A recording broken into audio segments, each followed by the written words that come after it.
हाय दोस्तों, महासेठ कॉमर्स में आपका स्वागत है। तो आज जो है हम अकाउंटिंग रेशियो का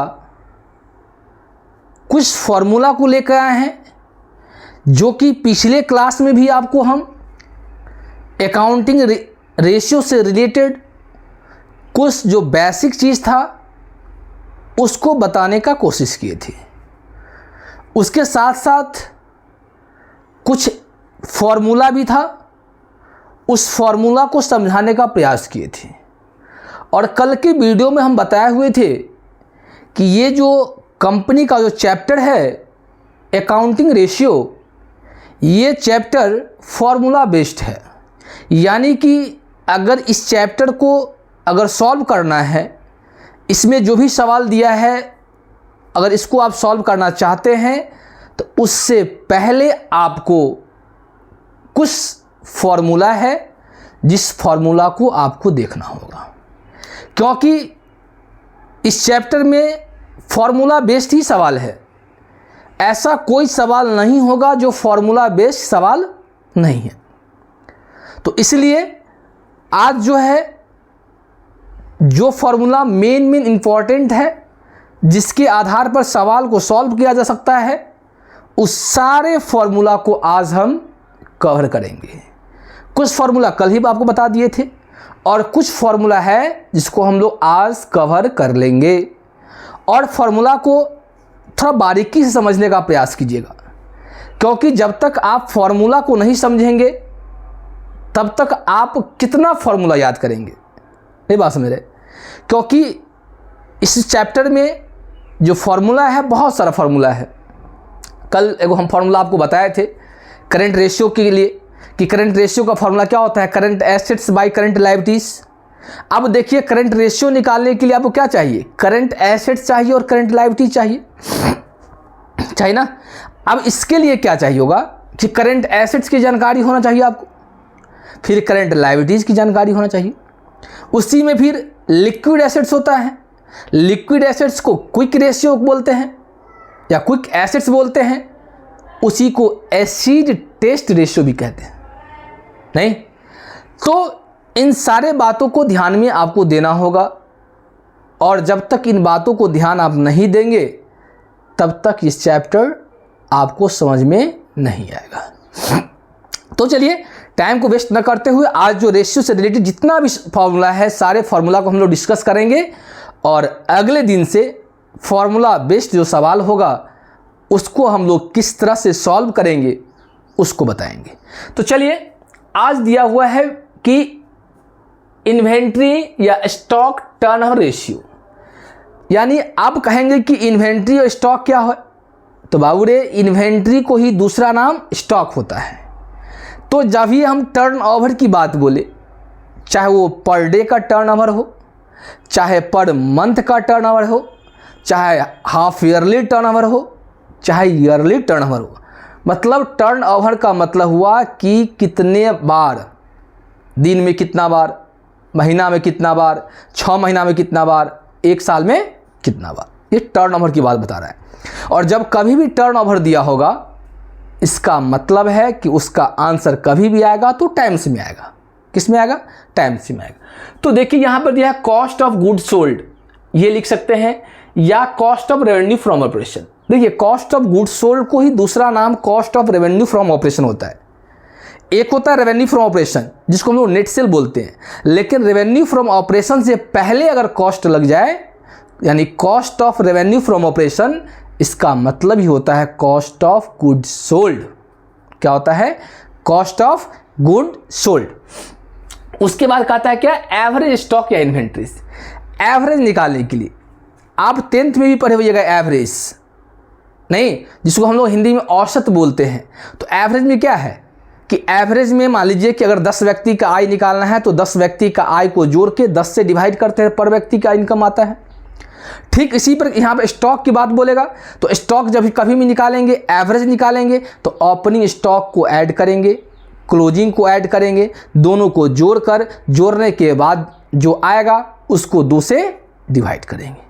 अब बात है कि 2 से ही क्यों डिवाइड किए, क्योंकि यहाँ पर आप देखे होइएगा कि जब एवरेज निकालने की बात होगा तो आपको ओपनिंग इन्वेंट्री और क्लोजिंग इन्वेंट्री 2 दिया हुआ है, इसीलिए 2 से भाग की। 3 दिया रहता 3 से भाग करते, 4 दिया रहता 4 से भाग करते, समझ में। उसके बाद आपको ये जो निकला है कॉस्ट ऑफ गुड्स सोल्ड, ये कॉस्ट ऑफ गुड्स सोल्ड आप कैसे निकालेंगे? तो आपको 11th में भी एक चैप्टर दिया है फाइनल अकाउंट। अगर फाइनल अकाउंट पढ़े हुइएगा वहाँ पे, तो फाइनल अकाउंट में भी आपको कॉस्ट ऑफ गुड्स सोल्ड निकालना है, वहाँ भी पढ़े हुइएगा। तो कॉस्ट ऑफ गुड्स सोल्ड का फॉर्मूला होता है opening stock plus net purchase plus direct expense minus closing stock. यही चीज़ दिया हुआ है किस क्या चीज़ निकालने के लिए? आपको कॉस्ट ऑफ गुड्स सोल्ड निकालने के लिए। एवरेज समझ में आया? अब दिया है स्टॉक या इन्वेंट्री टर्नओवर रेशियो। नहीं, जब आपको कॉस्ट ऑफ गुड्स सोल्ड नहीं दिया होगा तब क्या होगा? तो ऐसी दशा में या तो नेट सेल दिया होगा, यानी रेवेन्यू फ्रॉम ऑपरेशन को ही नेट सेल बोलते हैं। और एवरेज स्टॉक या इन्वेंट्री निकालने का फॉर्मूला भी हम जस्ट बताए हैं कि जब एवरेज स्टॉक या इन्वेंट्री निकालने के लिए opening stock closing stock divide by 2, दोनों को जोड़कर 2 से क्या करेंगे? डिवाइड करेंगे। उसका देखिए trade receivable turnover ratio. Trade receivable turnover ratio इसलिए क्या किया है? Net credit cell. देखिए सेल में क्या होता है, टोटल सेल में क्या होता है कि कैश सेल भी होता है और क्रेडिट सेल भी होता है। तो यहाँ पे क्या लेना है? कैश सेल नहीं लेना है, नेट क्रेडिट सेल लेना है। किसको लेना है? नेट क्रेडिट सेल लेना है बाय एवरेज ट्रेड रिसीवेबल। अब एवरेज ट्रेड रिसीवेबल निकालने के लिए वही फॉर्मूला होगा कि opening trade receivable plus closing trade receivable divided by 2, तब मेरा क्या आएगा? एवरेज आएगा। समझ में आ रहा? तो देखिए ये हो गया टाइम्स में। अभी जस्ट नहीं बोले कि एवरेज ट्रेड सेल निकालने के लिए opening trade receivable closing trade sale divide by कितना होगा? 2। कोई दिक्कत? उसके बाद अगला फॉर्मूला है debtors turnover ratio. Debtors turnover ratio यानी net credit sale by average debtors. अब फिर हम लोग एवरेज डेटर्स की बात बता रहा है, तो एवरेज डेटर्स में फिर हम लोग क्या करेंगे? Opening debtors plus closing debtors divided by 2। जब कभी भी एवरेज की बात होगा तो जितना दिया होगा सारे को जोड़ के और जितना बार दिया होगा उससे क्या करेंगे? डिवाइड कर देंगे, तो आपको क्या आएगा? एवरेज आएगा। कोई दिक्कत नहीं। चलिए उसके बाद देखिए वही फॉर्मूला नेट सेल या क्लोजिंग डेटर्स दिया हुआ है। अब यहां दिए average collection period. Average collection period का फॉर्मूला दिया है average trade receivable by net credit revenue from operation 365। जब average collection in a year दिया होगा, सालाना दिया होगा, तो ये डालेंगे। अगर average collection year per day दिया होगा तो यही होगा। अगर वीक में दिया होगा तो यहाँ पे वीक में कितना होता है? एक सप्ताह में कितना होता है? एक महीना में एक साल में कितना वीक होता है? 52, तो 52 से करेंगे। अगर मंथ दिया होगा तो मंथ कितना होता है एक साल में? 12, तो 12 कितना? 12 नहीं। अगर 2 मंथ का होगा 2/12, 3 मंथ का होगा 3/12, 6 महीना का होगा 6/12 मंथ में। कोई दिक्कत? अब देखिए ट्रेड पेबल या क्रेडिटर्स टर्नओवर रेशियो, यानी ट्रेड पेबल को ही हम लोग क्रेडिटर्स भी बोलते हैं। पेबल और क्रेडिटर्स दोनों करंट क्या है? करंट लायबिलिटीज होता है। तो इसका फॉर्मूला क्या होता है? Net credit purchase by average trade payable equal two times. यानी यहां भी अगर ट्रेड पेबल एवरेज की बात बोले तो यहां भी हम लोग opening trade payable plus closing trade payable divided by 2 करेंगे, तब ना होगा। उसके बाद ट्रेड पेबल और creditors turn ratio net credit purchase by average creditors plus average bills BP को ब्लड प्रेशर नहीं पढ़ेंगे, बिल्स पेबल पढ़ेंगे, नहीं इक्वल टू क्या होगा? टाइम्स में आएगा। बात समझ में आ रहा है? उसके बाद हम लोग समझते हैं कि वर्किंग कैपिटल टर्न रेशियो क्या है? वर्किंग कैपिटल अब टर्न ओवर रेशियो की बात बोलते हैं। अब पहले तो जानना होगा कि working capital turn over ratio क्या है, वर्किंग कैपिटल क्या है।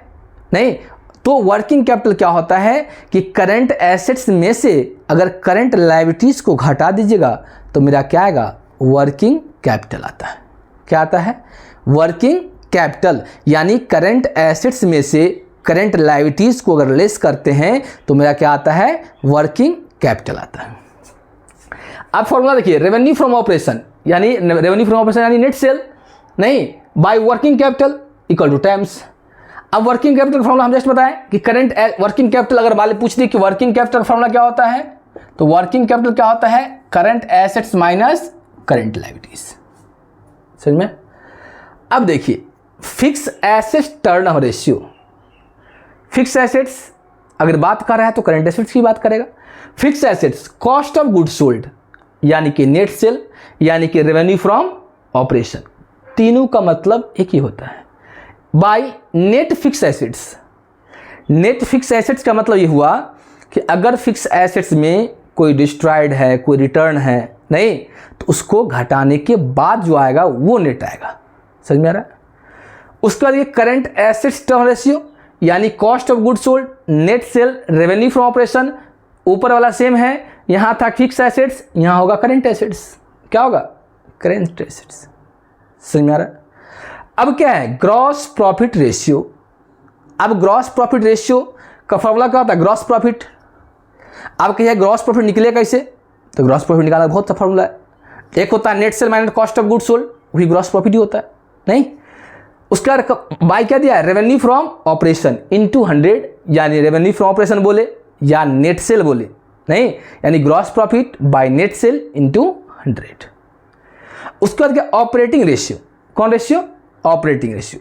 Cost of goods sold plus operating expense यानी कॉस्ट ऑफ गुड्स सोल्ड में ऑपरेटिंग एक्सपेंस को क्या करेंगे? ऐड करेंगे नहीं, और किससे डिवाइड करेंगे? नेट सेल से डिवाइड करेंगे इनटू कितना होगा? 100। उसके बाद नेट प्रॉफिट रेशियो, तो नेट प्रॉफिट कौन? After tax. आफ्टर टैक्स कैसे होगा कि नेट प्रॉफिट में नहीं, टैक्स सबको लेस करने के बाद तब आफ्टर टैक्स होगा। बिफोर टैक्स क्या होता है कि नेट प्रॉफिट में अभी तक टैक्स नहीं पे किए हैं तब नेट प्रॉफिट है नहीं, तो net profit after tax bye net sale into 100। यहीं पे क्या है? प्राइस अर्निंग रेशियो, तो दिया है current market price per share by earning per share.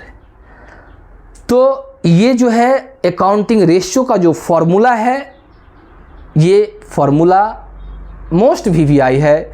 आप चाहे आप 12th के स्टूडेंट हो, चाहे आप बीपीएससी के हो, चाहे असिस्टेंट रेवेन्यू ऑफिसर के लिए पढ़ रहे हैं, किसी के लिए पढ़ रहे हैं, फॉर्मूला आपको इम्पॉर्टेंट है। फॉर्मूला को आपको बारीकी से देखना होगा। समझ में आ रहा है? चलिए स्क्रीनशॉट लेना है, इसको ले लीजिए, फिर हम लोग आगे की तरफ बढ़ेंगे। देख लीजिए, अगर किन्हीं को स्क्रीनशॉट किन्हीं को लेना है तो बोलिए, देख लीजिए।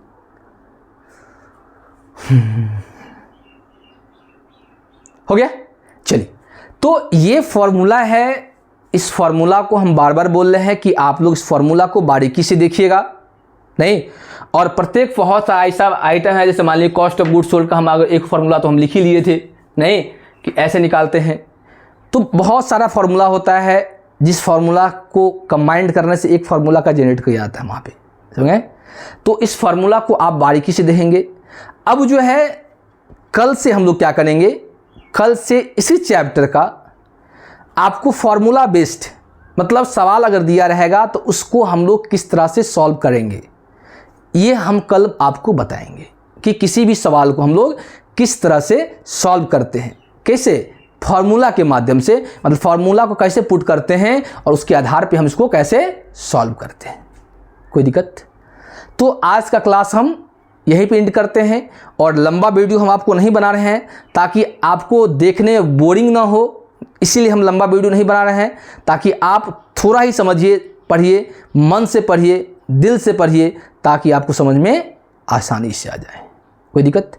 तो अगर इस चैनल पर जो नए हैं वो सब्सक्राइब करें, लाइक कीजिए और एक दूसरे के साथ शेयर कीजिए। तो आज का क्लास हम यहीं पे एंड करते हैं। जय हिंद, जय भारत।